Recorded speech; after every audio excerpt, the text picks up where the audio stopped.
4-ші сүре Ан-Ниса сүресі. Әйелдер.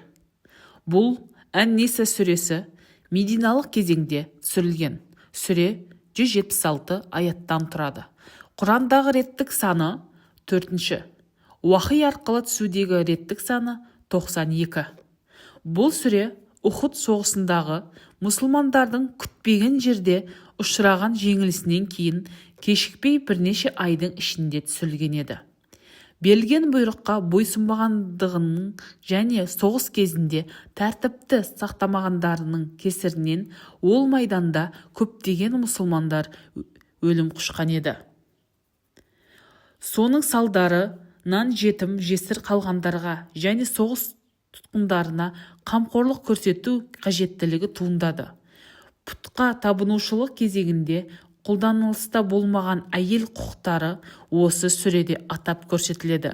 Бұған дейін дағдыланып кеткен көп әйел алу әдетіне ислам тарихта алғаш рет шектеу қойды.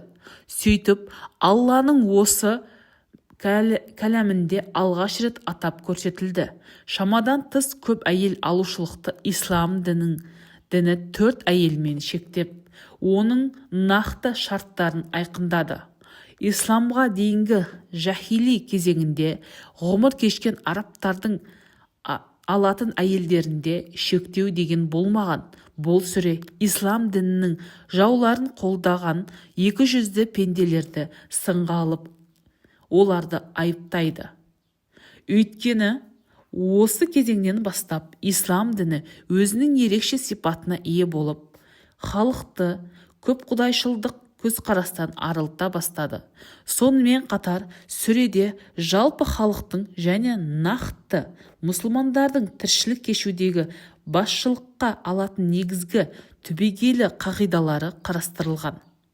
Бұл қағидалар пенделерді салауатты өмір мен тәрбиелі болуға, құқықтардың теңдігіне шақырып үндейді.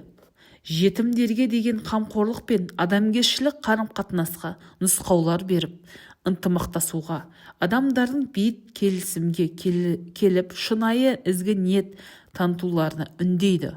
Осы сүреде Алла қайтыс болған жандарының дүние мүліктеріне ие болудағы мұрагерлік құқықтарға қатысты нұсқаулар берді. Сонымен қатар үйленуге тыйым салынатын әйелдер жөнінде де нақты қағидаларын бекітті.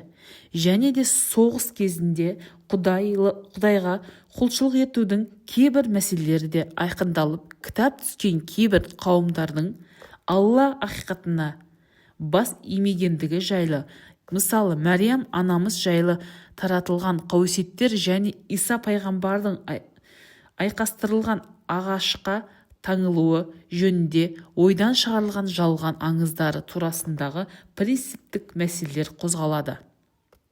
Құдіретті күшті Алланың кімдерге кешірім беретіні және қандай пенделерге кешірім берілмейтіндігі жөнінде де осы сүре баян етеді. Жаратушы иеміз өзін ғана құдірет иесі ретінде танып, бас ұрып, құлшылық қылмайтындарды және өзі жаратқан өзге жаратылыстарды өзіне серік етіп қосқандарды еш уақытта кешірмейді. Бірақ та ол қаласа өзге барлық күнәларды кешіреді.